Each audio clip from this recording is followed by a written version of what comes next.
நாமக்கல் மாவட்டம் குமாரபாளையத்தில் காவிரி ஆற்றில் வினாடிக்கு 1,00,000 கன அடிக்கு மேல் தண்ணீர் செல்கிறது. அந்த காட்சிகளை புதிய தலைமுறை பருந்து பார்வையில் படம் பிடித்துள்ளது. விவரங்களை செய்தியாளர் துரைசாமியிடம் கேட்கலாம். துரைசாமி, கூடுதல் தகவல்களை சொல்லுங்க.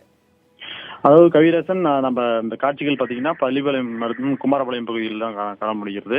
அதாவது காவிரியில் மேட்டூர் அணையில் திறந்த நீரானது குமாரபாளையம் பள்ளிப்பாளையம் வழியாக கடந்து செல்கிறது.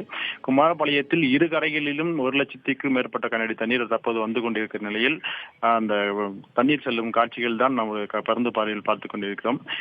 கரையில் ஒரு புறம் இரு கரைகளிலும் தண்ணீர் சென்றாலும் கூட அந்த கரையோரத்தில் வசிக்கும் மக்கள் தொடர்ந்து பல ஆண்டுகளாக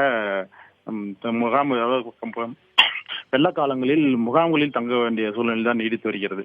குறிப்பாக சொல்ல வேண்டும் என்றால் கலைமகள் வீதி, அணிமேகலை தெரு, இந்திரா நகர், புத்தர் தெரு உள்ளிட்ட குமாரபாளையம் பகுதியைச் சேர்ந்த பொதுமக்களும், பள்ளிப்பாளையம் பகுதியில் ஓடத்தெரு, நாட்டாக்கவுண்டன் புதூர் பகுதியைச் சேர்ந்த பொதுமக்களும் தொடர்ந்து 1,00,000 கன அடிக்கு மேல் காவிரியில் தண்ணீர் திறக்கும் போது, அதாவது அந்த காவிரி கரையோரங்களில் வசிக்கக்கூடிய மக்கள் வீடுகளுக்குள் தண்ணீர் புகுந்து விடுவதால் அவர்கள் முகாம்களில் தங்கி வைக்கப்பட்டு அங்கேயே அவர்களுக்கு வசதிகள் செய்யப்பட்டு வருகிறது. இந்த சூழ்நிலையில் அந்த பொதுமக்களுக்கு என்ன கோரிக்கை வைக்கிறார் என்றால், காவிரி ஆற்றில் தடுப்புச் சுவர்கள் அமைத்து தர வேண்டும், தங்களுக்கு மாற்று இடங்களாவது வழங்க வேண்டும் என்ற கோரிக்கை தொடர்ந்து வைத்திருந்தாலும் கூட இவர் தொடர்ந்து வெள்ளக்காலங்களில் அவர்கள் அவதிப்படுவதாகவும், எனவே தங்களுக்கு நிரந்தரமாக வழிவகை செய்து தர வேண்டும் என்ற கோரிக்கையும் அப்போது மக்கள் முன்வைக்கிறார்கள். கவியரசன், விவரங்களுக்கு நன்றி.